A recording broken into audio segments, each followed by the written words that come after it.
এটা আইনের ভুল প্রয়োগ হয়েছে। নিশ্চয়ই মানহানির মামলা তাকেই করতে হয় যার মানহানি হয়েছে তার। একজনের মানহানির জন্য আরেকজন মামলা করা যায় না, এটা ভুল, এটা আইনের ভুল প্রয়োগ হয়েছে।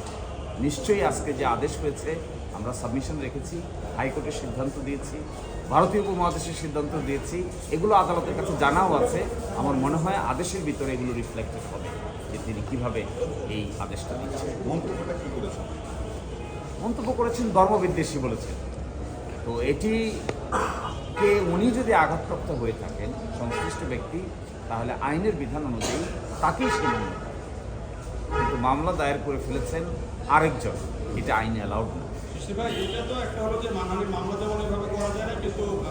এগুলো আলোচনার আজকের আইন, আজকের মামলার আলোচ্য বিষয় হয়, এগুলো হলো ভিন্ন আলোচনা।